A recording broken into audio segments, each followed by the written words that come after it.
Hello everyone, welcome back to my channel. If you're new here, this is Mami Sha. I am an expat mom sharing real life experiences, our everyday moments, and how it is to live a life abroad. I hope you enjoy for today's video. Hello guys. Hello everyone. So ayan po, sinabihan ko kasi si Habi na siya muna ang mag-intro kasi nga dapat din siyang mag-open ng or mag-create ng YouTube channel niya. Kaya lang hanggang hello guys lang daw siya. So ayan, welcome po to Mami Sha Vlogs. Ayan, kasama namin yung mga chikiting namin. Hi! Oh. Hi! Ayan, tapos yung Kuya Ken namin. Tapos si... This is Cassie. Yeah. Cassie. Guys, natawag nito nasa bahay lang. Naka tawag nito na Infinite ano man siya. Indefinite leave pala. May indefinite leave siya. at saka mga kids. Saka mga Halos kids. dapat ilabas. Naturally, ayaw nilang sumama na nito. Hinahayaan namin. Kaya lang iba kasi ang panahon ngayon. Umuulan. Amid this tension, kaya walang iwanan. Sama-sama tayo. Diba guys? Yeah. We're gonna get bumped together. Kaysa naman maiwan kayo sa bahay. Baka dun sa bahay, pero Abu Dhabi Ayan. that we're being. No, we're not gonna go to the May. We're just going to... What if there's like a street? Pero daan kami ng guys, tawag nito. Daan tayo ng makain ng mga bata. Syempre, yun naman ang happiness nila. Saan tayo daan? Pagkain. Saan yung gustong kumain, guys? Saan tayo daan? Bit-bit lang para may ba? What happened last night? He said you What were happened last He night? said you were hungry. Nothing happened last night. The spare Sila chips. sanang kumain bags, ng no. shawarma No. kagabi. And you ate Saan the shawarma? cheese. Kasi ate half of those. Zibian. So, Kasi hindi ate half of natuloy. those So, Buffalo Wild Wings. Right? So ayan po, dumaan po muna kami sa grocery para po makabili po ng makakainin ng mga bagets namin sa along the journey po namin papuntang Amalfit kasi ito po ay an hour away from our place po dito sa Fujairah. So ayan, pili-pili po muna kami kung ano man yung pwede nilang kakainin on the road.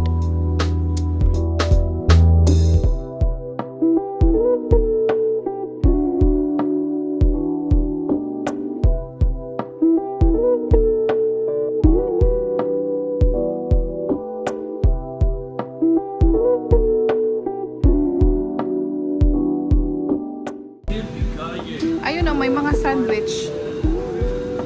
Gusto nyo ng sandwich? Sige na, anong gusto nyo?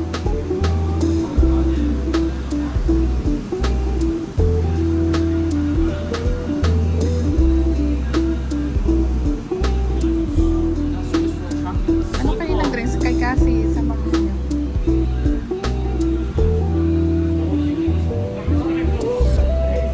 Mura lang pala yung nila dito, no? Wala sila ng chocolate chips. What are you all gonna get? Do I get the SoCo iced tea? Do you get the fresh Greek yogurt tea? Samahan nyo ng bili si Cassie. Good Cassie anything. So, No, ulan she took dito kaninang morning. What chips? Parang The yung Buffalo Wild Wings. ulan na malakas, Yeah, no? 1/8 and then I started taking Na it and started talagang chewing up malakas. back. Nah. And then the only thing left were 2 handfuls. Ano pa? Yeah, 2 handfuls. Bang Tagalog ng dalugdog Half the thing was like air. Exactly. Kidlat Because at kala give me kulog like pala. the dregs of the bag. Kumidlat Oh, at yeah, it's okay. kumulog pa lang. I'm like, oh yeah, I get to eat the crumbs. I love the Tapos medyo crumbs. And then malakas. Cass like, Buti na nga lang hindi siya, so I could barely eat the crumbs. Oh my god. hindi siya matagal. Kasi babaha sana kami kung matagal yun. So, tingnan mo yung Holy is the dragon Ayan in second. mano na yung tubig. Ano nga lang yun kanina. So 3 minutes. Okay. 3 minutes lang talaga yun. Hindi yun ganun ka... Ano dito pag umuulan. He's a sorcerer. So ito, as usual, unplanned. Gusto lang talagang gumala. Dalawang isip kaming gumala. Ang original plan is punta sana kami ng Oman. One day lang, kaya lang. Baka hindi natin alam. So, Are you the saka one- na lang are you next the time na biggest one lang. at the party?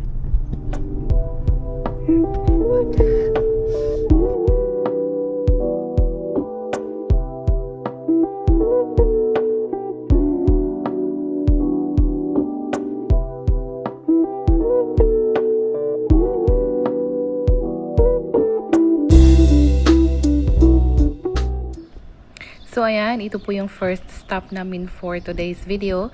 Ito po ay tinatawag na Falaj Al-Mu'alla Fort. So hindi ko lang alam kung tama yung pagka-pronounce ko, pero yun po yung pangalan nitong fort na ito. So ito po ay nasa Al Quwain, and ang Al Quwain po guys is isa sa mga 7 Emirates po ng UAE, and ito po yung pinakamaliit po na Emirates. So ayan, ito po yung unang pinuntahan namin, libre lang siya, and maliit lang ata siya compared sa mga fort na napuntahan namin compared sa Saudi.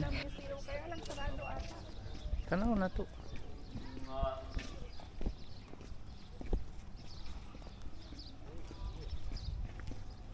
Sarado gid.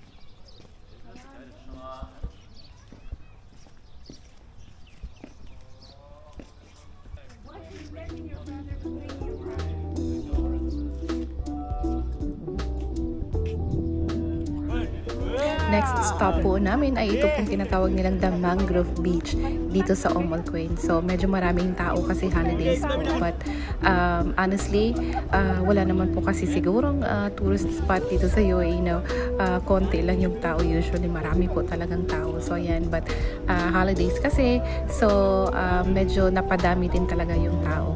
Meron itong tinatawag nilang mas maganda atang puntahan, kaya lang sobrang taas ng pila po, so hindi na po namin napuntahan at dito lang kami sa labas nag-ikot-ikot.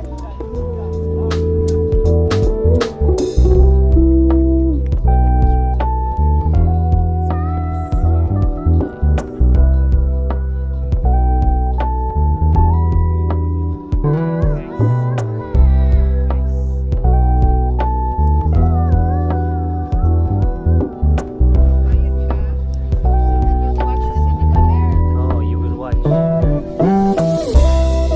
By the sea. That's scary. Imagine watching water. You will watch them do those.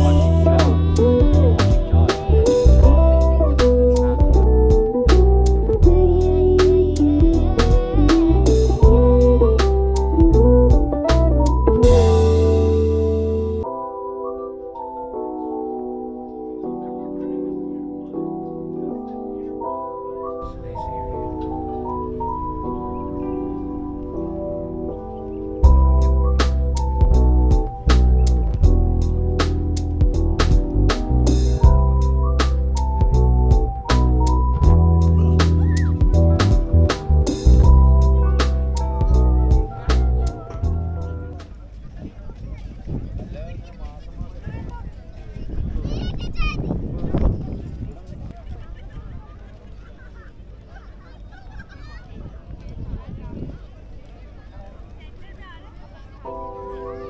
So ayan po guys, pagkatapos po namin napuntahan yung mga pinuntahan namin sa Al Quwain, so dito po kami kumain. Ito po yung isa sa mga kainan po dito sa Al Quwain na parang sikat po ata ito, resto bar, resto bar and Filipino resto bar po ito. So ayan, maraming mga Filipino na pumunta dito. So medyo okay naman sa budget at saka affordable din yung pagkain nila, at saka masasarap din. Kaya ayan, yan ang ano ng mga bagets ko. So payag silang sumama sa mga galaan namin as long as there is masarap na pagkain pagkatapos ng galaan. So ayan, nag-i-enjoy kami sa aming pagkain kasi Filipino food po siya. So ayan po ang aming ganap for today's video. Salamat po sa iyong panunood sa aming video for today. Samahan niyo po kami sa next po video namin for the next week po. That's all for today. Thank you for watching.